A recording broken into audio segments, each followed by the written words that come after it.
Bonjour, bonjour et bienvenue à tous et à toutes. Merci une fois encore de votre disponibilité et votre fidélité à nos webinaires. Je suis Olivier de Squad Plus Technologie et c'est un réel plaisir cet après-midi de vous accueillir sur ce webinaire qui va porter sur la cybersécurité, notamment le thème de la prévention des attaques liées aux identités.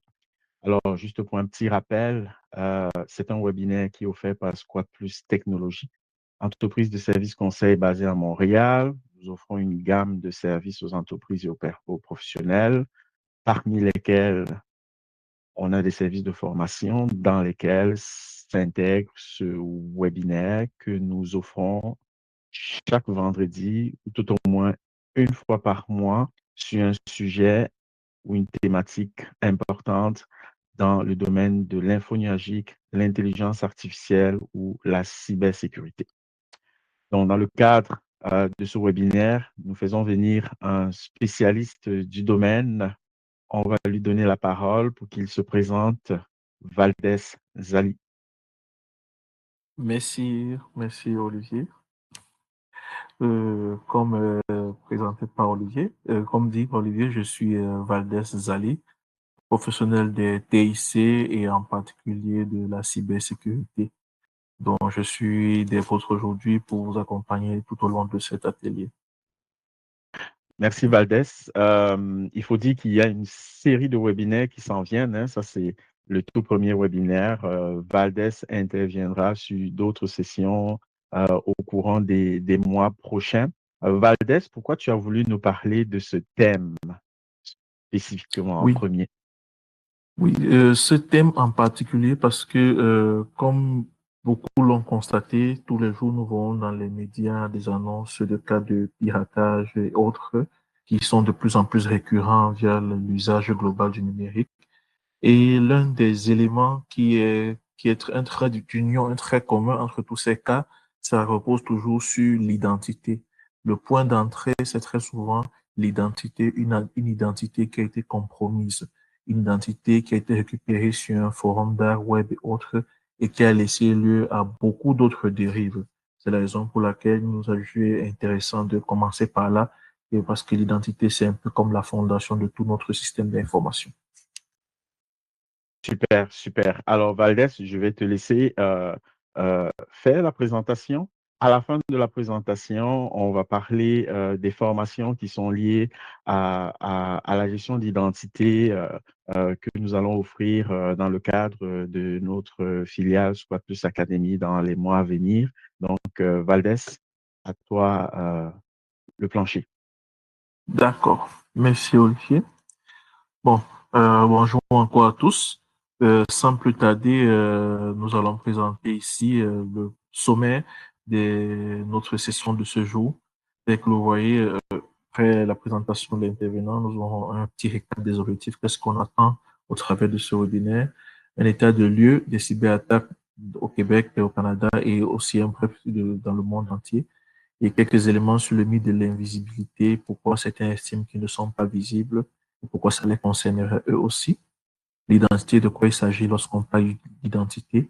Et ensuite, au point 5, nous aurons le point sur savoir quand est-ce qu'on parle de compromission d'une identité ou bien des identités. En sixième, nous aurons les 5 piliers de la protection de l'identité que nous verrons en détail. Et en septième, comment réagir en cas de compromission. Pour finir par un plan d'action, vos 30 prochains jours, qu'est-ce que vous devez faire à votre niveau à partir d'aujourd'hui pour les 30 prochains jours afin de renforcer la protection de vos identités et nous conclurons. Donc, comme dit, bienvenue encore. Aujourd'hui, nous allons passer de la théorie à l'action pour sécuriser l'un de vos actifs les plus précieux, qui est vos accès. Et par vos accès, ici, on entend vos identités. Donc, comme énoncé tout à l'heure, moi, c'est Valdez Ali. J'ai plus de 15 ans d'expérience dans tout ce qui est stratégie, opération IT et un peu plus de 10 ans dans l'accompagnement à la transformation numérique des entreprises, et ce qui implique la sécurisation de leur infrastructure, de leur application et de leurs données. Je suis par ailleurs certifié Microsoft Azure. Bon, j'ai plusieurs certifications en Azure, dont la SS100 pour Microsoft Cybersecurity Expert, SC300 pour spécialistes de gestion des identités, AZ500 pour Azure Security Engineer et bien d'autres encore. Parallèlement aussi, je me penche sur tout ce qui est solutions de sécurité comme Palo Alto, Fortinet. Je suis aussi certifié CISA, comme tiers Cybersecurity Analyst. Et par la même occasion, je suis formateur TI et en cybersécurité.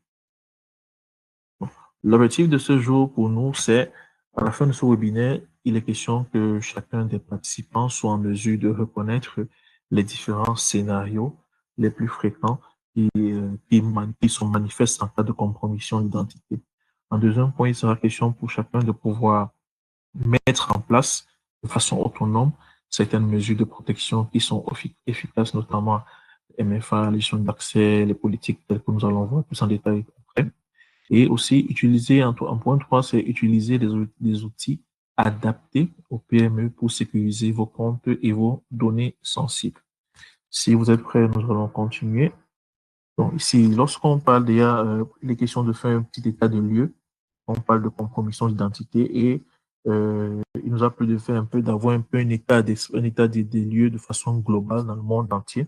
Et là, nous voyons que selon les derniers rapports qui sont produits par les différents fournisseurs de solutions de sécurité, les entreprises de cybersécurité, nous avons juste pour l'année 2024 un peu plus de 3,2 milliards de comptes qui ont été compromis dans le monde. 57% des attaques, des cyberattaques utilisent les identités volées comme point de départ. Ce cas d'identité volée, nous allons le revoir un peu plus en détail dans la présentation dont on parle de credential stuffing. Donc, près de 57% utilisent ça comme point de départ pour mener leurs attaques. Et on a un peu plus de 53,3 milliards de données exposées en 2025. Donc, voilà un peu l'état de façon globale dans le monde pour la gestion des identités, les cas remontés qui ont trait aux identités et aux compromissions. Maintenant, si on essaie de revenir un peu plus dans notre contexte ici au Canada, nous verrons que 31% des entreprises, selon l'Agence nationale des statistiques, 31% des entreprises canadiennes ont été touchées par des cas de vol d'identité en 2023. Ce qui fait que pratiquement sur 3 entreprises, il y en a une qui a été compromise, dont les identités ont été compromises dans cette année-là. Ça, carrément, c'est une statistique assez grande pour une pièce aussi sensible que sont les identités. À côté, nous avons 16% des entreprises canadiennes qui ont subi un incident de sécurité en 2023 et un peu plus de 441 000 incidents de cybersécurité qui ont été déclarés, de cybercrimes qui ont été déclarés au Canada pour le premier semestre 2024 uniquement. Donc là, ces différents chiffres nous montrent à suffisance que la cybersécurité dans son entièreté et la gestion des identités en particulier sont des sujets et des thématiques dont l'entreprise ne peut plus se voiler la face, dont l'entreprise est obligée de prendre en considération pour son bon fonctionnement et même pour sa suivi. Parce qu'en cas d'incident dessus, il y a un impact financier direct sur le fonctionnement de l'entreprise. Et justement, nous passons sur le mythe de l'invisibilité. Ça, c'est un constat que nous avons très souvent eu à faire. C'est que beaucoup d'entreprises, des PME, des TPE, se disent nous sommes trop petits pour être une cible des pirates. Nous sommes pratiquement invisibles pour être une cible des hackers. Malheureusement, pour toutes les entreprises qui pensent ainsi, c'est une erreur. C'est une erreur. Pourquoi? Parce que justement, les pirates, quand ils s'attaquent à cette entreprise, rarement c'est parce qu'ils les connaissent. Ils ont raison, on ne les connaît pas. Sauf que malheureusement, les pirates n'ont pas besoin de vous connaître pour vous attaquer. Tout ce qu'ils ont besoin, c'est de savoir si vous êtes victime, vous êtes sensible à une de leurs méthodes de piratage. Et comme vous le verrez, la plupart des cas sont déjà automatisés. Du coup, quand il va lancer un scan sur Internet, par exemple, pour découvrir toutes celles qui ont un port, ou un port, peut-être le port 23 sur les routeurs ouverts, il ne va pas savoir si c'est le routeur de l'entreprise de monsieur A qui a 3 employés, ou bien c'est l'entreprise de madame Y qui a 1 000 employés. Non. Il veut seulement voir, est-ce qu'il y a un routeur qui a ce port ouvert? Oui, si c'est bon, allez, tout simplement, il va essayer de trouver des failles dessus et pirater. C'est la raison pour laquelle l'invisibilité, en fait, est considérée comme un mythe parce que on se croit invisible, mais à partir du moment où nous nous connectons, nous devenons visibles. Donc, c'est la raison justement pour laquelle il est plus facile pour un hacker de pirater 20 PME, ouais, un peu, dans, dans un lot. C'est plus facile justement d'avoir 20 PME sur 5 000 que d'attaquer une seule grande entreprise parce qu'une seule grande entreprise a beaucoup de mécanismes, des contrôles d'accès, des PAF, des filtrages, des load balancers, des systèmes de DLP qui font en sorte que pour un piratage chez elle, il faudra beaucoup plus d'efforts pour ce pirate. Or, en fin de journée, le pirate, lui aussi, il aime la vie facile. Il veut se la couler douce. S'il y a moyen d'avoir accès aux données de l'entreprise plus facilement, c'est cette voie-là qu'il va choisir. Raison pour laquelle les petites entreprises ou les très petites sont pratiquement au même rang des cibles pour les pirates que les grandes entreprises. Et justement, lorsqu'on parle d'identité, il serait intéressant de voir un peu, de s'appesantir un peu sur ce qu'on entend par identité. Qu'est-ce qu'une identité concrètement? Et justement, ici, comme vous voyez, l'identité, c'est qui vous êtes dans le système d'information, bon, de l'entreprise, comme nous ne sommes pas de l'entreprise, mais si on sort de l'entreprise, si on revient au niveau de la nation, on demande l'identité, c'est quoi ici au Canada? L'identité, c'est qui vous êtes ici au Canada. Comment est-ce que l'État vous reconnaît? C'est ça votre pièce d'identité. Bon, dans le cas spécifique des entreprises et des systèmes d'information, l'identité, justement, c'est la chose qui permet de vous remarquer, de savoir que vous êtes un individu au sein de ce système d'information-là. Donc, cette identité permet de vous reconnaître. Donc, là, c'est lors des sessions de connexion. Cette identité aussi permet de vous donner des autorisations. Savoir, je me connecte, oui, à l'application métier, j'ai accès au module vente, j'ai accès au module achat, j'ai accès à notre module. Dans ça, en fait, tous ces réglages ne sont possibles que parce que nous avons une identité au sein du système. Mais si nous n'avons pas d'identité, il ne sera pas possible de pouvoir mener à bien ces types d'activités-là. Donc, Super, Valdez. On a une question. Comment savoir si votre entreprise ou si notre entreprise est repérée par des cybercriminels?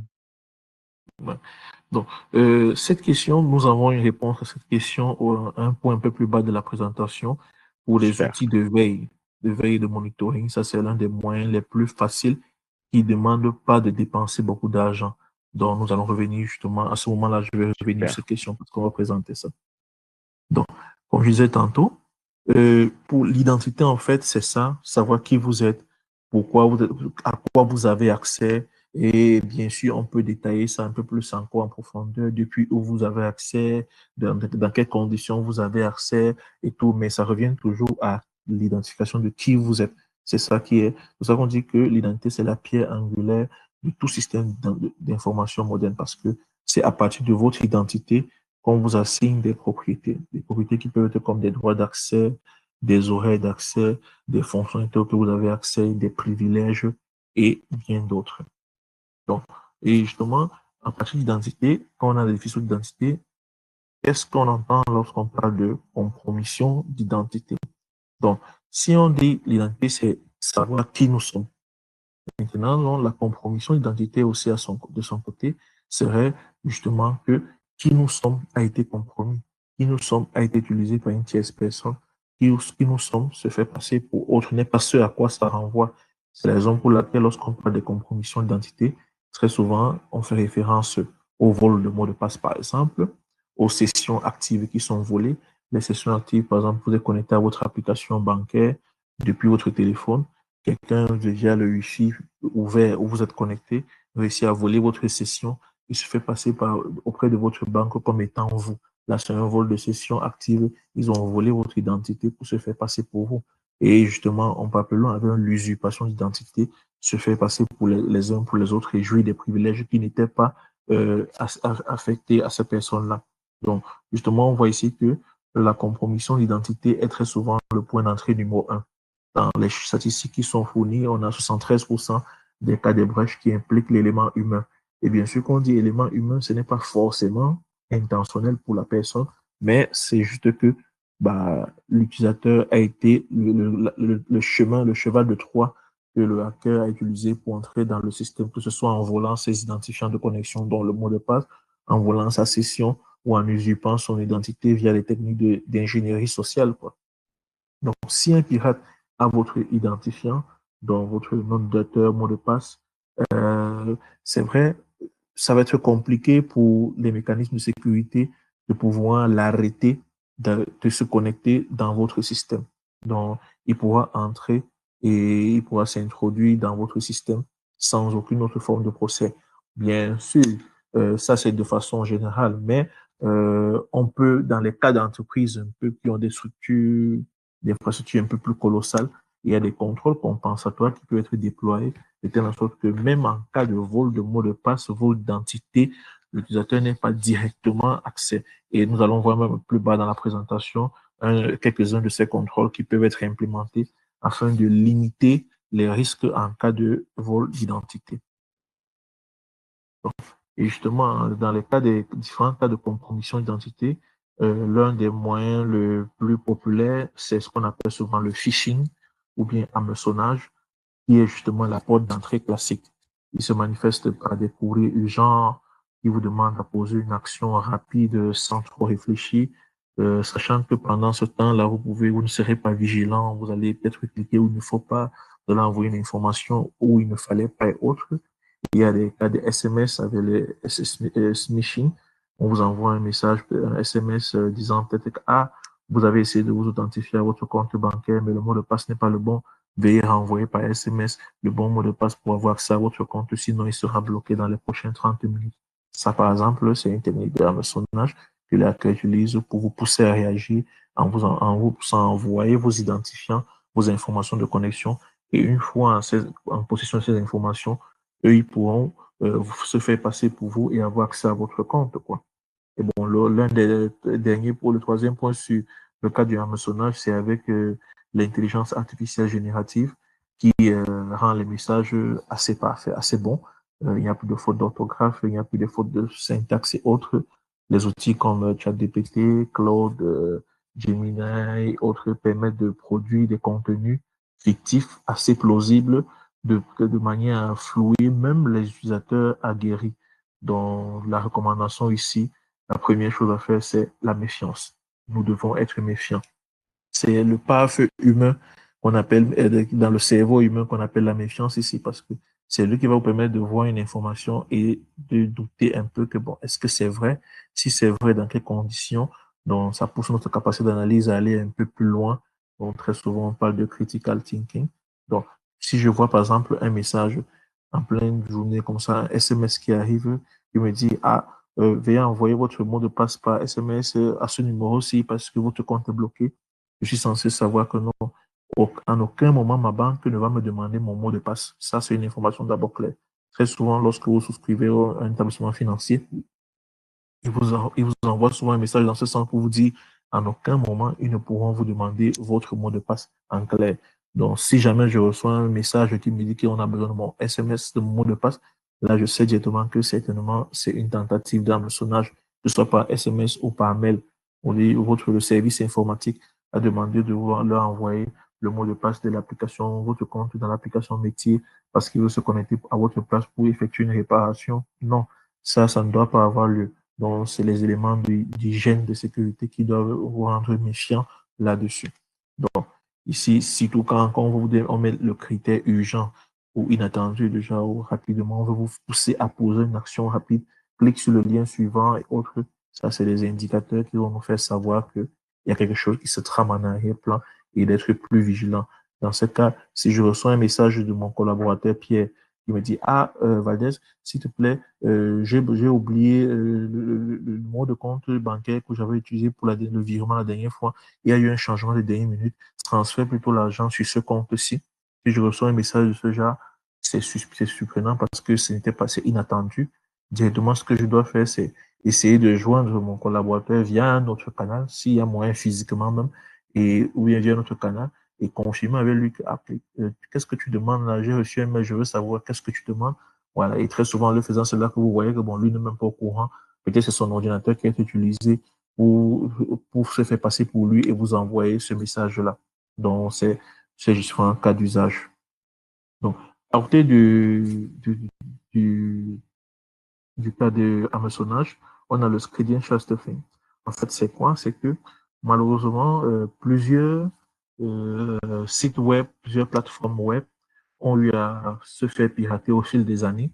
Et lorsqu'elles se font pirater, leur base de données utilisateur mot de passe est collectée par des hackers.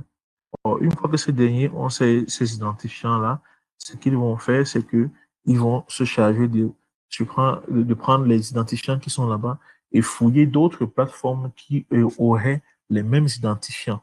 Donc, en partie, pour répondre à la question plus haut, qui était de savoir comment savoir si nos identifiants, si notre figure si notre plateforme a été, notre entreprise a des données qui ont été piratées, l'un des moyens, c'est à travers une plateforme comme Have I Been Pwned, qui est une plateforme en ligne qui permet d'entrer votre adresse email, que ce soit personnelle ou même professionnelle, entrer l'adresse email et faire un check.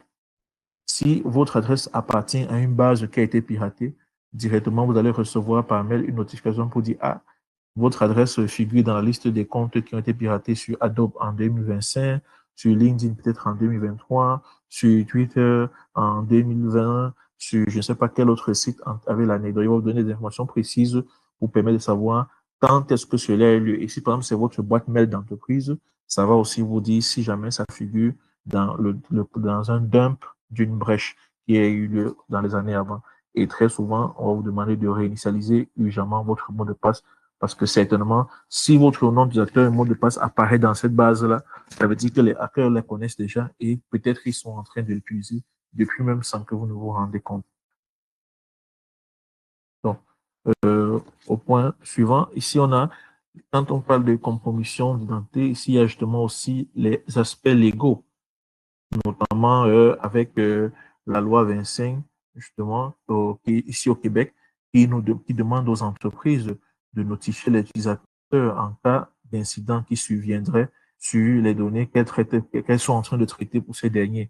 Et à côté, on a aussi justement la loi de la protection des renseignements personnels et les documents électroniques qui demande que chaque fois que, si jamais il y a eu un cas de divulgation de données malencontreuse des acteurs, l'entreprise doit informer ces derniers et il y a même des amendes, justement, qui sont appliquées, comme par exemple le cas qui peut aller jusqu'à 25 millions de dollars ou à 4% du chiffre d'affaires de l'entreprise si jamais elle n'a pas informé les utilisateurs que, OK, comme vous voyez, nous avons subi un incident de sécurité il y a 2 semaines, vos données ont été compromises. C'est vrai, on a réinitialisé les mots de passe, mais sachez quand même que ce que vous aviez dans la base en ce moment circule sur Internet.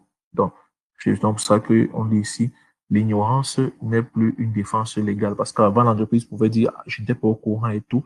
Mais maintenant, la loi vous impose à être proactif, à faire du monitoring, premièrement, pour savoir est-ce que j'ai bien mes mesures de protection en place fonctionnent-elles, de un, et de deux, une fois que je suis rassuré que mes mesures en place sont en train de fonctionner, est-ce que si elles ont attrapé quelque chose, je vais pouvoir notifier mes utilisateurs, bien sûr, avec un message pas alarmiste, mais suffisamment précis pour les rassurer en leur faisant savoir l'état de la situation et de l'incident survenu. Donc, là, on va passer au cinq piliers de la protection des identités. Et parmi ces piliers-là, le premier, c'est le mot de passe, tel qu'on le connaît. Très souvent, il est recommandé de ne pas utiliser des mots de passe, mais des phrases de passe. Donc, utiliser juste un mot comme soleil 1, 2, 3. On utilise une phrase comme le chat bleu dans le nord, avec même justement dessus des éléments pour mixer cette phrase-là un peu plus complexe, comme vous le voyez dans l'image qui est représentée avec ce mot soleil 1, 2, 3. En une seconde, plusieurs outils de cracking de mots de passe peuvent le déchiffrer. Par contre, avec la passe-phrase comme le chat bleu dans le nord, en respectant les majuscules et minuscules comme c'est, avec encore le point d'exclamation à la fin, ça pourrait prendre près de 400 ans pour certains outils de déchiffrer. Bien sûr, on peut faire encore plus complexe en mélangeant des mots, en faisant des mutations à l'intérieur. L'idée ici, c'est quoi? C'est que le hacker qui veut accéder à vos informations, il en a besoin maintenant ou plus tard demain. Il n'en aura pas besoin dans 500 ans. Du coup, et avoir un mot de passe compliqué a pour but de complexifier la tâche à ce hacker-là pour qu'il se fatigue et il se dise, ah, vu que je n'ai pas moyen d'avoir accès à son compte rapidement, autant je passe à autre chose, je cherche une autre cible. Parce que n'oublions pas, le hacker, la journée n'a que 24 heures, la journée aussi du hacker ou du pirate n'a que 24 heures. Du coup, il veut rapidement être fixé sur s'il peut pirater ou pas. Si directement il se rend compte que ah, ça allait être très compliqué, il va passer à autre chose et c'est ainsi que vous êtes protégé. Donc, par rapport au mot de passe, qui est le premier pilier, premièrement, il est recommandé d'avoir 12 caractères minimum. Et là, ici, j'interpelle les entreprises, les fournisseurs de solutions d'entreprise qui malheureusement développent encore des applications dans lesquelles, lorsque vous mettez un mot de passe un peu long, elle vous signale que non, ça doit être limité à 8 caractères maximum ou 10 caractères maximum. Il faut faire une mise à jour là-dessus parce que normalement, un bon mot de passe, il doit avoir au moins ce 12 caractères et bien sûr, il doit pouvoir être mélangé avec des phrases, des mots qui n'ont pas de lien direct entre eux. Par exemple, comme on voit bleu, café, randonnée, avec des tirets, des chiffres et même des caractères spéciaux à l'intérieur, ça complexifie la tâche. Et bien sûr, il est recommandé d'éviter les noms des chiens, les dates de naissance et même votre propre nom. Par exemple, mon nom, c'est Valdez Zali. Si je viens mettre mon mot de passe, Valdez Zali 1, 2, 3, ben là, c'est clair que la plupart des hackers vont le trouver facilement parce que c'est dans les premières choses qu'on vérifie, c'est toujours votre nom, le nom peut-être de votre épouse ou de votre époux, le nom de votre chien, peut-être de vos enfants, vos dates de naissance. C'est les premiers caractères qui sont toujours vérifiés. Du coup, pour compliquer la tâche au hacker, il est recommandé d'utiliser autre chose. Et bien sûr, comme on voit, la longueur va la complexité. Si vous mettez un court mot de passe avec peut-être 6 caractères, 8 caractères, qui a l'air complexe avec caractères spéciaux et tout, c'est bien, mais ce n'est pas aussi bien qu'un long mot de passe qui n'a pas forcément tous les caractères, mais qui est suffisamment long. Genre, il était un jour dans mes balades à Québec, par exemple. Donc, ça, par exemple, ça, c'est une passe-phrase comme celle-là. Bon, pour la pirater, il faudra quand même un certain nombre d'années comparé à un mot de passe qui était un peu plus court, bien qu'apparemment plus complexe, quoi. L'objectif, c'est de rendre la tâche impossible pour les robots. Donc, quand on dit impossible, je le précisais tout à l'heure, c'est pas forcément totalement impossible, mais compliqué pour que ce soit le plus long et donc pratiquement pas réalisable, quoi. Donc, à côté des mots de passe comme pilier de protection, il y a aussi les gestionnaires de mots de passe. C'est quoi un gestionnaire de mots de passe? C'est une application qui vous permet de centraliser, de garder vos mots de passe parce que la vérité, c'est que chacun d'entre nous a en moyenne une vingtaine de plateformes où il faut s'identifier. Sa boîte mail, la plateforme bancaire, son compte peut-être chez le fournisseur d'électricité, son compte chez le fournisseur de téléphonie mobile, le compte peut-être chez sa plateforme d'achat en ligne, le compte peut-être chez son assurance, donc on a presque tout le monde a au moins 10 à 15, 10 à 20 comptes en moyenne. Et pour des personnes, des professionnels, ça va encore plus loin parce que en entreprise, il y a une application, l'ERP, le CRM là-bas, l'application de production, l'application de gestion de X, l'application Y, et qui très souvent ne sont pas connectées entre elles. Du coup, s'il faut rédiger un mot de passe correct sur chacune de ces plateformes-là, et par mesure de sécurité, il faudrait que chaque plateforme ait un seul mot de passe. Donc, si j'ai ma plateforme bancaire, ma plateforme de l'assurance, ma plateforme de téléphonie, je devrais avoir un mot de passe différent pour chacune de ces plateformes-là. Ça se permet d'éviter que si jamais je perds un mot de passe, que la personne qui a trouvé un mot de passe ne se connecte sur toutes mes autres plateformes. Donc, étant donné que j'ai besoin d'un seul mot de passe, que j'ai besoin d'un mot de passe par plateforme, s'il faut que je note, je retienne tout ça là dans mon cerveau, ça va être très compliqué. Je serais peut-être tenté de noter sur un papier et poser à côté de mon ordinateur. Mais si ce papier est volé, ou bien ce fichier Excel dans lequel j'ai saisi tout est compromis, la personne aura accès à tout.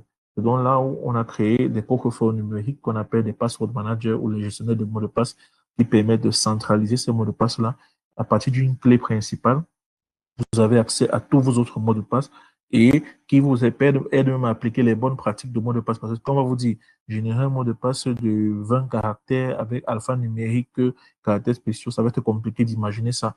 Or, le gestionnaire de mots de passe, lui, il a déjà cette template par défaut. Il les génère pour vous et vous permet de remplir vos formulaires plus rapidement et de vous connecter aussi plus vite sur vos applications. Et là, tout ce que vous avez fait, c'est de maintenir le master password, qui est le mot de passe principal, et lui se chargera de gérer tous les autres. Donc là, c'est une capture avec quelques gestionnaires de mots de passe du marché et une mini-évaluation entre eux pour savoir les fonctions qui sont supportées. Certains proposent aussi de stocker vos informations bancaires, de garder vos informations de one-time password et d'utiliser les passkeys qui sont les clés d'accès physique. Donc, et en plus de On a dit premier pilier, c'est le mot de passe, un bon mot de passe. Deuxième pilier, c'est l'usage d'un gestionnaire de mots de passe. Et le troisième pilier, c'est l'authentification avec multiples facteurs, le MFA, Multi-Factor Authentication. Donc ici, c'est quoi? C'est que on sait que si le mot de passe se perd, on a dit tout à l'heure le credential stuffing, votre mot de passe se retrouve dans une base de données de Yahoo qui a été piratée en 2017 ou en 2014 même, et la personne utilise cela pour venir se connecter à votre compte, par exemple, bancaire aujourd'hui, qui utilise la même boîte mail. Si jamais vous n'avez pas d'authentification multiple, la personne aura accès direct à tous vos comptes. Mais avec l'authentification multiple, ça fait que la personne aura besoin de deux éléments. Il y aura un premier facteur de connexion initial qui est très souvent le mot de passe. Et une fois que c'est connecté, le système va demander le deuxième facteur d'identification qui est quelque chose, soit un code reçu par SMS, soit une application d'authentification, soit une empreinte digitale, soit une reconnaissance faciale, ou toute autre chose. Donc, c'est là qu'on parle d'authentification à multiples facteurs. Et souvent, ça fait référence à ce que je sais, qui est le mot de passe, et à côté, que j'accompagne avec quelque chose que j'ai. La chose que j'ai, ça peut être un téléphone, ça peut être un token, ça peut être une empreinte, ça peut être ma voix, autre. Donc, l'authentification multifactorielle, à elle seule, bloque près de 99% des attaques de masse, donc des attaques automatisées. C'est pour ça que c'est une des recommandations les plus fortes à implémenter dans les meilleurs délais. Si vous avez des applications qui le supportent, activez ces fonctionnalités afin de renforcer la protection de vos données et de vos identifiants. Et justement, ici, on a plusieurs, parce que comme j'ai dit tout à l'heure, l'authentification multifactorielle, on peut utiliser les SMS comme moyen de notification. On peut utiliser une application d'authentification comme Google Authenticator, OT, et même encore Microsoft Authenticator aussi. Donc, il y a plusieurs autres du marché. Et en troisième, il y a les tokens physiques qui sont parfois comme des clés à insérer dans la machine qui comportent une empreinte numérique de sorte que dès que votre application détecte que ces clés-là, elle peut s'ouvrir. Même si la personne a le mot de passe, si la personne a le mot de passe, il n'a pas cette clé, l'application ne s'ouvre pas. Donc ça, c'est les trois options qui sont souvent majoritairement sur le marché.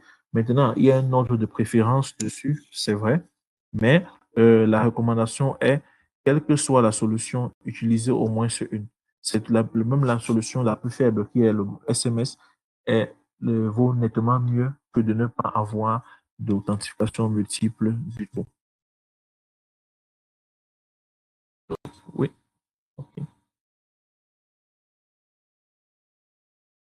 Oui, je pense que c'est bon que tu avances. Et les questions, c'est Ok, sûr que les questions peuvent les traiter peut-être un peu plus tard. d'accord, C'est ça sûr marche. que, oui. Bon, ok. Et là, non, on va continuer. Comme je disais tantôt, vaut mieux avoir n'importe quel MFA que de ne pas en avoir du tout. Ici, justement, et le quatrième pilier, c'est les accès, notamment avec le principe du moindre privilège. Ici, il faut noter que dans votre système d'information, tout le monde n'a pas besoin d'avoir les mêmes accès. Tout le monde n'a pas besoin de tout voir. Donc, c'est la raison pour laquelle le principe du moindre privilège consiste à ne donner aux utilisateurs que les privilèges qu'ils ont besoin pour mener à bien leurs activités régaliennes. Si par exemple, c'est la personne qui est chargée de saisir les données dans le CRM, on lui donne uniquement l'accès au module CRM en écriture uniquement, mais qu'elle ne puisse pas supprimer les données, par exemple, qu'elle ne puisse pas avoir accès au module vente, qu'elle ne puisse pas peut-être avoir accès au module comptabilité et autres. Et même chose, si c'est la personne qui est censée avoir accès à un dossier de partage, la personne ne doit avoir qu'accès à ce dossier-là.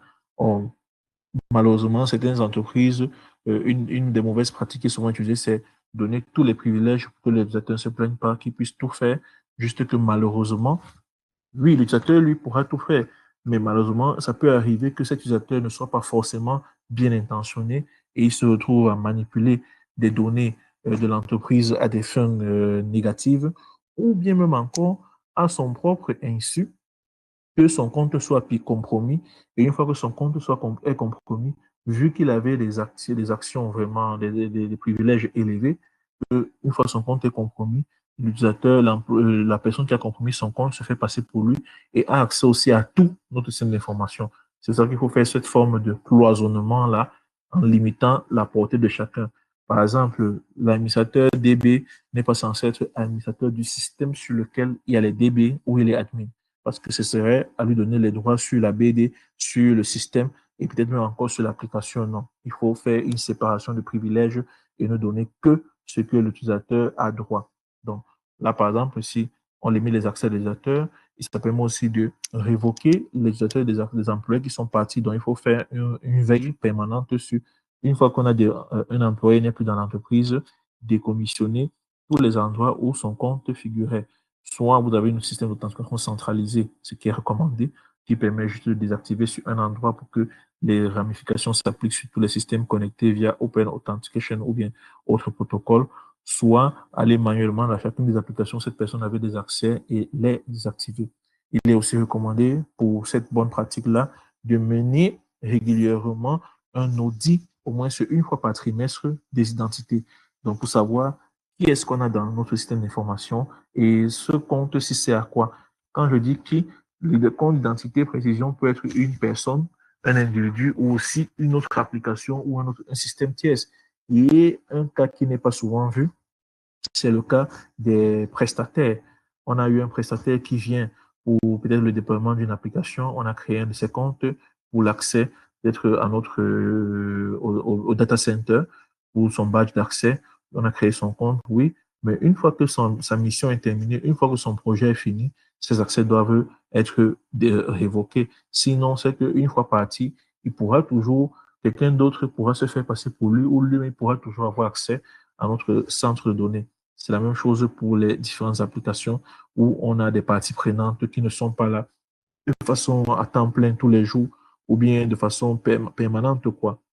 On paramètre le compte de l'application, on lui donne, on le provisionne pour une durée précise et une fois cette durée passée, le compte devrait être automatiquement désactivé. Donc ça, c'est fait dans les plateformes de gestion d'identité modernes qu'il y a sur le marché. Donc, et justement, il est recommandé d'utiliser une solution ou des solutions de gestion d'accès privilégié.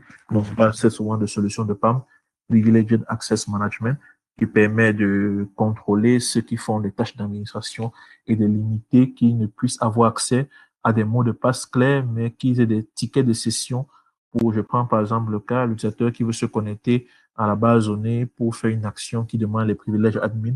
Il n'a pas besoin d'avoir accès au mot de passe admin de BD, mais le système de gestion d'accès privilégié va lui générer un accès temporaire qu'il va utiliser pendant ce moment et qui sera supprimé après. Du coup, s'il revient 2 heures après utiliser le même accès qu'il a eu la dernière fois, ça ne sera plus facile, ça ne sera plus actif, il ne pourra pas se connecter avec. Et ça permet ainsi de mitiger les risques en cas de fuite de données, fuite d'informations. Donc, comme il est dit, moins un employé a des accès inutiles, moins son compte est dangereux s'il est compromis. Okay. Donc, et le cinquième pilier pour la protection des données, des identités de l'entreprise, c'est la sensibilisation.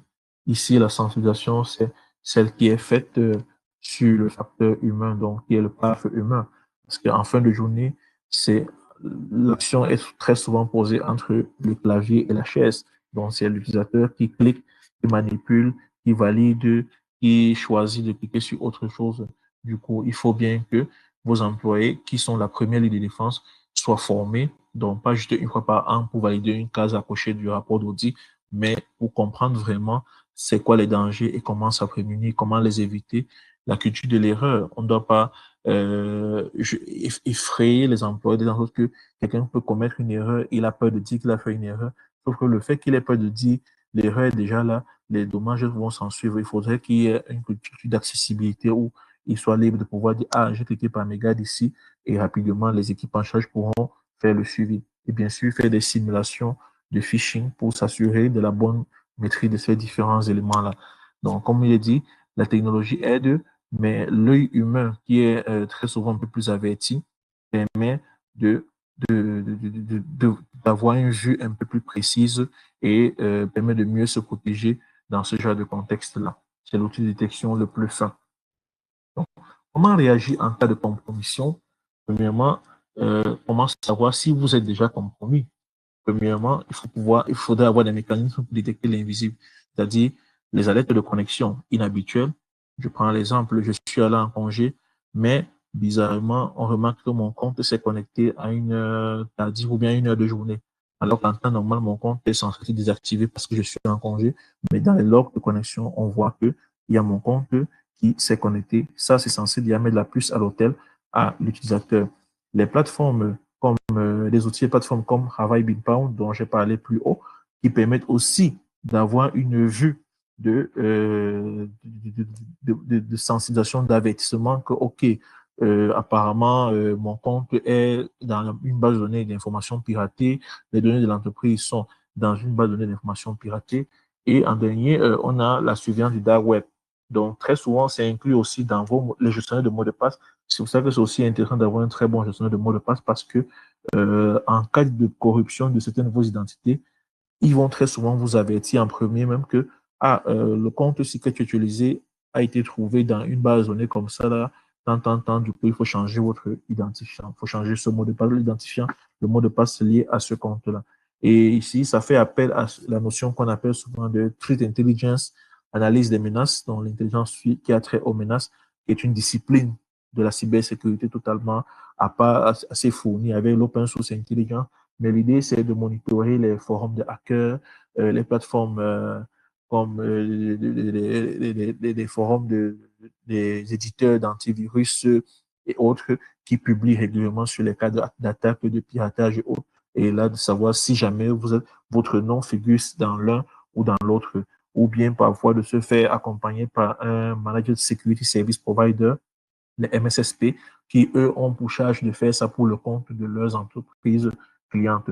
Ça, c'est les différents moyens qui existent pour le faire parce que très souvent, l'entrepreneur n'a pas le temps de dire qu'il va aller veiller à gauche, veiller à droite, fouiller partout. Non. Voilà, il y a des services comme ça qui existent qui permettent de faire ce genre de travail-là. Donc, ici, si vos données sont sur le dark web, changez immédiatement vos accès, même si vous ne voyez pas d'attaque de façon claire, quoi. Mais supposez que vous êtes déjà dans une perspective d'attaque. Et justement, on a pris la première étape, on a dit, c'était comment savoir si nous sommes compromis. La deuxième, comment réagir lorsque nous voyons que, OK, nous avons été compromis. La première chose à faire, c'est ne pas paniquer et beaucoup plus agir. Paniquer ici implique se mettre à faire tout et n'importe quoi. Juste parce que, on a été piraté, s'agiter partout. Non, il faut se poser et il faut agir rapidement. La première des choses consisterait à isoler le compte cible. On a eu l'information qui a été compromis, changer les mots de passe pour les comptes très souvent. Si c'est aussi, on sent que l'attaque vient de l'entreprise et non d'un compte tiers CDO, déconnecter les sessions actives qui étaient en train de fonctionner au cas où il y aurait les hackers seraient dans le système et en train de l'exploiter pour faire les transferts de données hautes. Et bien sûr, avertir les clients et ou le régulateur si requis par la loi selon votre taille type d'activité, le contexte et la réglementation qui s'applique à vous.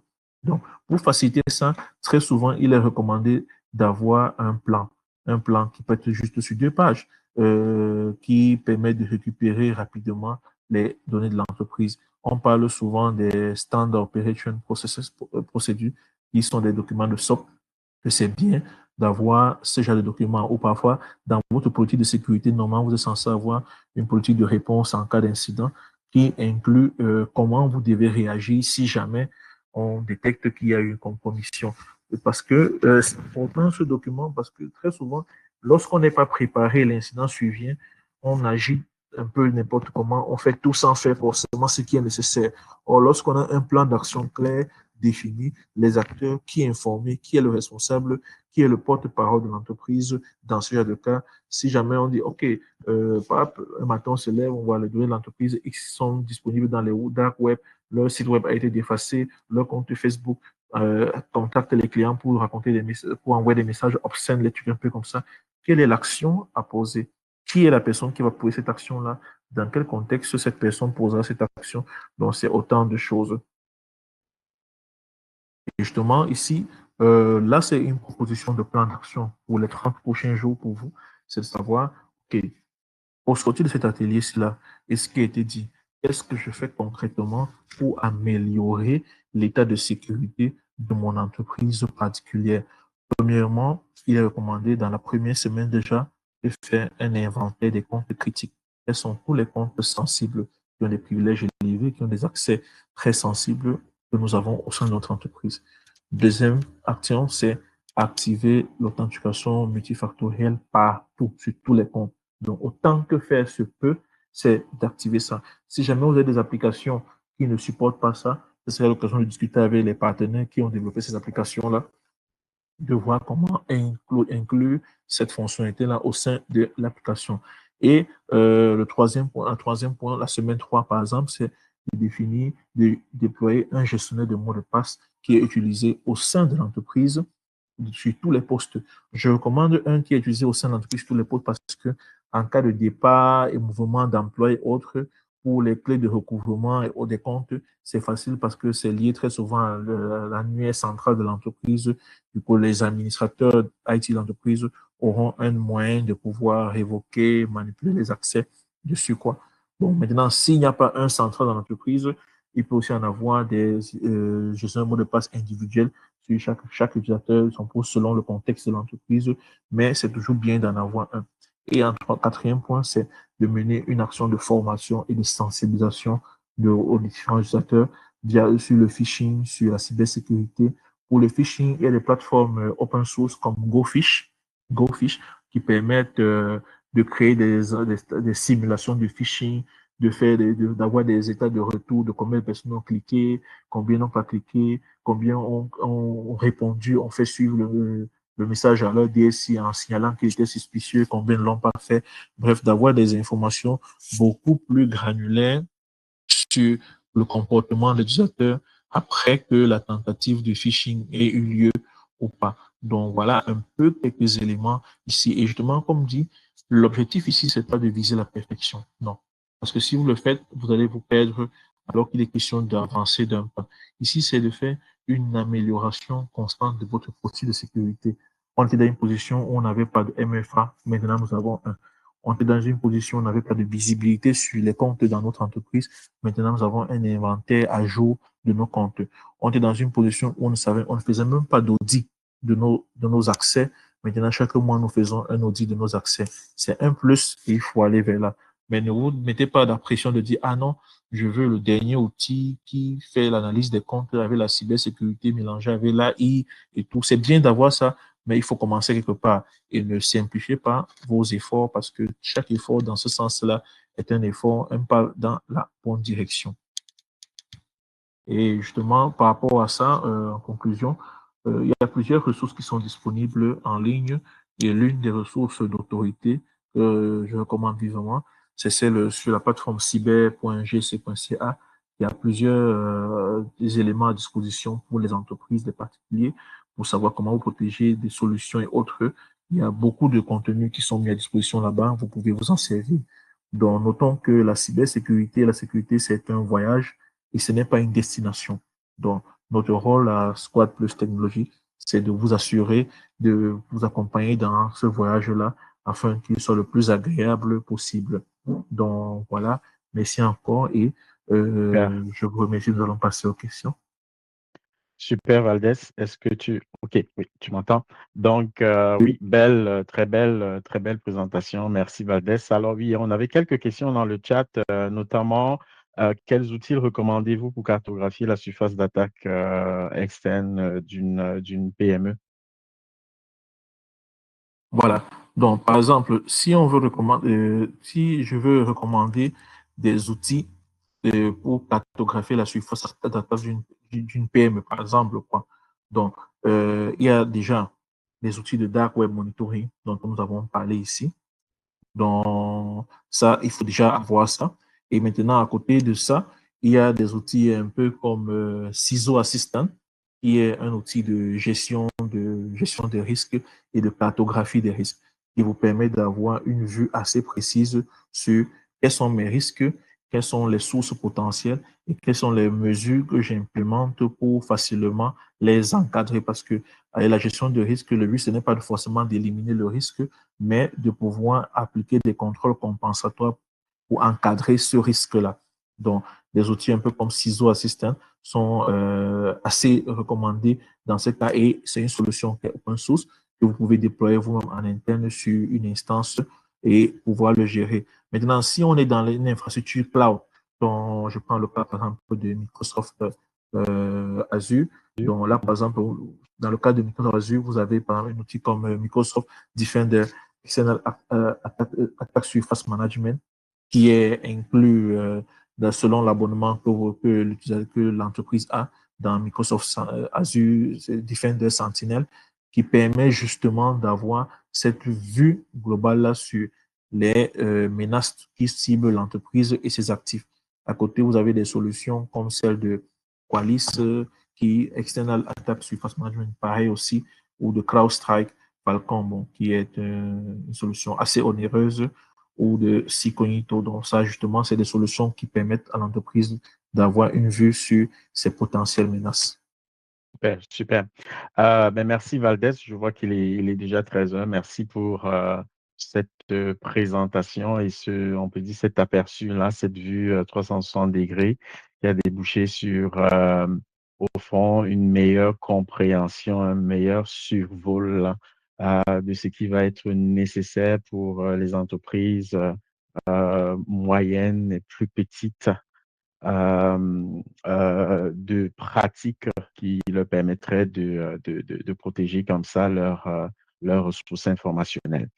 Alors, est-ce que Valdez, tu avais un mot de fin?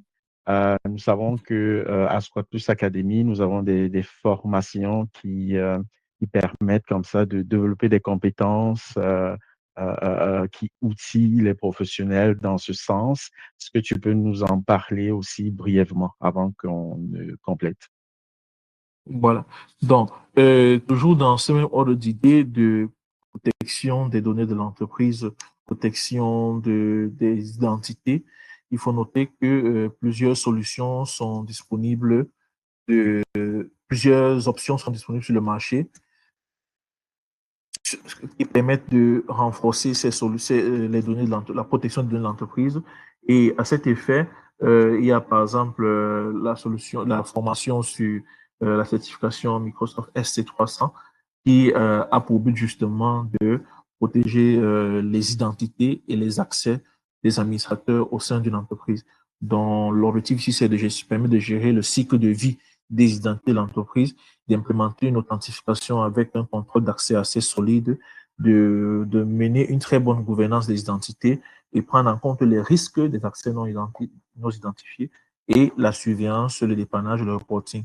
Moi, j'invite vivement toute personne pour qui cette thématique-là a de l'importance de s'orienter vers cette formation.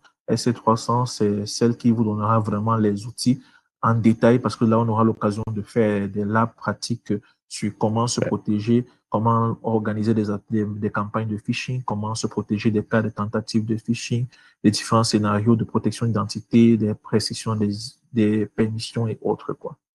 Merci. Super, super, super. Merci Valdez. Merci tout le monde pour de votre présence là. On va arrêter ce webinaire dans 7 minutes. Donc, on s'est dit pour le prochain webinaire, Valdez, si je consulte rapidement le calendrier, je pense le prochain webinaire, il est prévu pour le mois prochain, le mois de mars. Donc, on s'est dit pour le Effectivement. prochain webinaire, Effectivement. juste une minute, le sujet, on l'a aussi, le sujet techniquement. Euh, donc, le mois prochain, oui, effectivement. Donc, le mois prochain, ça va être le mois d'avril. On va parler de firewall. On va parler de Voilà. besoin de firewall pour la protection de vos charges de travail. Merci, Valdez, C'est ça. Merci et à Olivier, merci bientôt. à tous. Au revoir.